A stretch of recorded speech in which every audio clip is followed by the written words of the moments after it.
we are going to look at solving an equation using probability. The method we're going to look at today is going to be using Venn diagrams to represent these possible outcomes.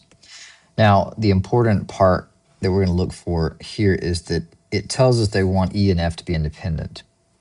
If we go back to our formulas, we know that the probability of E and, which is the symbol like that, E and F equals the probability of E times the probability of F. So this is the main rule that we're testing out. Now, it's not clear using what we have in this problem, kind of where does that come from? Now, we can all see that we have P of E and F. Every multiple choice answer has that result. So I can compare that to something. So what we end up having to find is we need to find out what is the total probability of E and the total probability of F using the given information. The way we're going to look at that is by drawing Venn diagrams for each of the different parts. Now, it's more difficult to start off with. Once you kind of catch on to what you're doing, that little pattern you can recognize is easier to apply in the ones that come after the first couple you do. So let's look at answer choice A. Actually, before we do that, what I'd like to do is write out a Venn diagram and kind of list out what each of these pieces mean using the notation they're giving you. So what we're going to do is we're going to draw two circles overlapping each other. And so we'll call this one E and this one will be F, right? So what I'd like to do is just kind of illustrate that out using some information like we have written in the paragraph. So the easiest one to do is this is going to be E and F. That's your intersection of the two parts, so that's E and F. And this one is going to be inside of E and outside of F, right? And the one over here is going to be the opposite of that. It's going to be outside of E, so the complement of E and inside the circle F.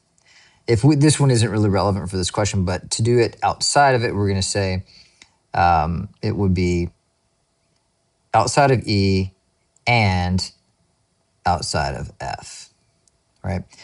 And that's kind of how you would identify each one of these pieces. So once we do that, we have these two bits of information where you have the equation at the bottom, and then you have these sections that we want to kind of use to our advantage to kind of work out what those multiple choice parts mean. And so we can look here at the first part. For part A, we have the probability of E and F complement, right? So if I kind of go in here, let me erase this part and we'll just kind of write it out like we're looking at.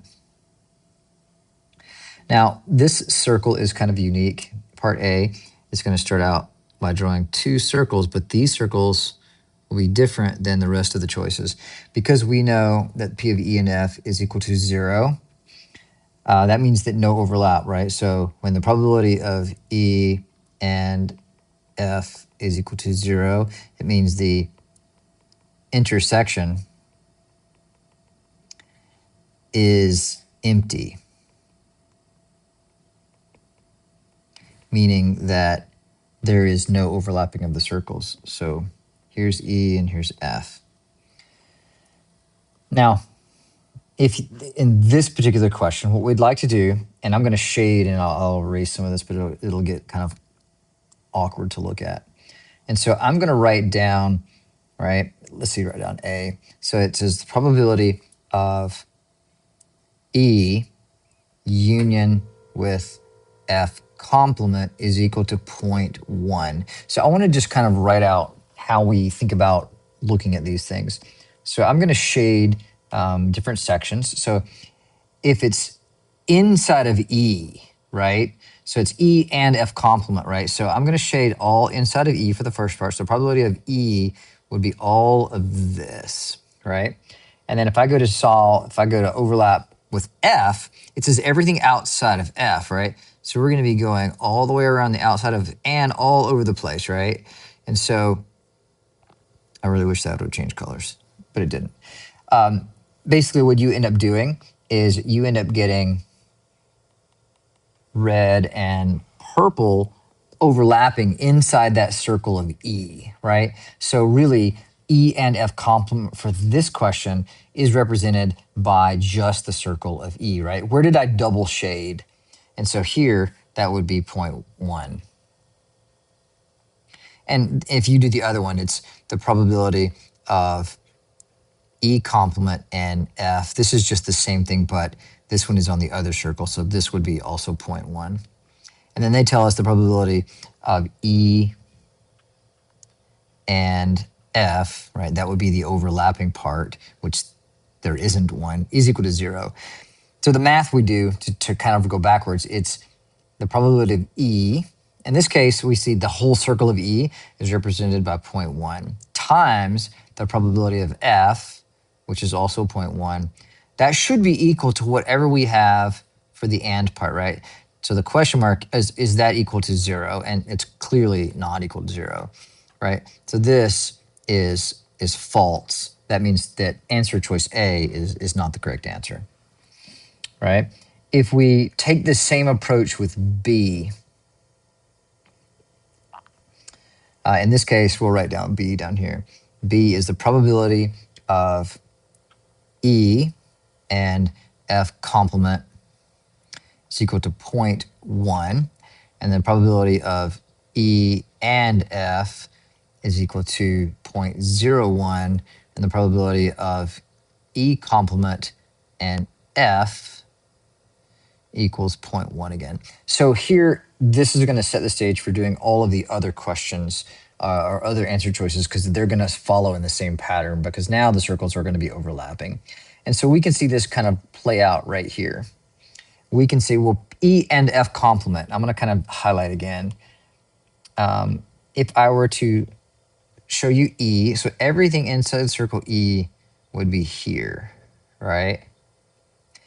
And then it says, and I want to do F complement. That parentheses in the wrong spot. Let me fix that.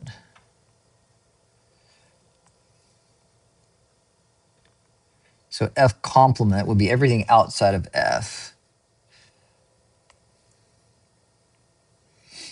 And so when you get down to this point, if it's inside of E and it's also outside of F, then we're kind of looking at this section right here, right? So you can kind of see where those two colors overlap each other, right? And so that part is the 0.1 for the first time. And we can apply that same logic for the other side of that, where it's E and F complement.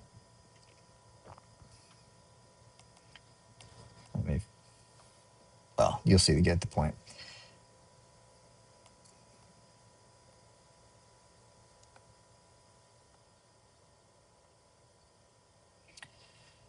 So if we let me fix that.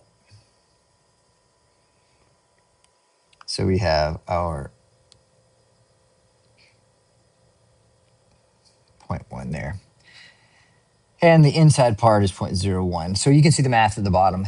If we look at the probability of E, that is going to end up being 0.1 plus 0.01. And that's how you get this number, as well as the number on the other side too. So 0.1 plus 0.01. Of course, when it says, what's the probability of E, then you need to look at both sections. E has two sections, right? You have this little sliver in the middle, and you have the bigger section on the outside. So when I add them together, that tells me the total probability of E. Okay. Now, if I go on to C, we can use that same logic again. I'm going to be kind of adding the sections together. So now since we're given the same information every time, so if you look at these are all the same. These are all the same. So it's the same different locations. You've got that worked out now, where I can just basically substitute in the different values for C, right? So we have the 0.1 here, the 0.1 here, and the 0.1 here. You can just randomly guess, since they're all the same, and throw these in. If you multiply, so if you add these together, 0.1 plus 0.1 is 0.2. 0.1 plus 0.1 is also 0.2. So if I multiply these together, we get 0.04.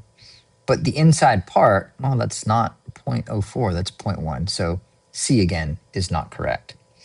If we come over to D, this clearly is the right answer. Let's illustrate that. And I put that in inside of E, but outside of F. So the first part is 0.4. The intersection, the and part for E and F is 0.1. And then E complement and F would be the 0.1. So when we find the probability of E, that would be the sum of these two values, 0.4 plus 0.1, that gives you 0.5. And then when I add up the two parts inside of F, that would be 0.2, 0.1 plus 0.1. When I multiply 0.5 times 0.2, we get 0.1, which happens to be exactly the same thing that's in the middle. So this is demonstrating a situation that would be called independent. And if you just want to kind of finish it out, you can do the same thing with E, where we add them together, 0.2 plus 0.4. You basically get 0.6 for each one. And that gives us a 0.36, but the inside part of it is a 0.4. So again, that's not independent. So that's kind of how we looked at this question. And then we kind of had a short class to go through that. But that's how I look at that. There's two things I want you to kind of gather from this question. Number one is how to use my original multiplication rule to test for independence. And that's kind of what we did. We wrote it out like this. And then we applied that rule each time to see if it was true, right? When we found out the one time when it was true, that was when we had independence. And that was what the question was asking about. The second thing, I think probably more valuable, is learning how to look at these Venn diagrams and talk about complements and intersections and how they can be written out with these kind of unusual notations and get you used to seeing things like that, because that's going to show up. Not a crazy amount, but every now and then you'll definitely see questions like this. So check this out, rewatch this video if you need to. This is a good question to kind of explore how you make these Venn diagrams.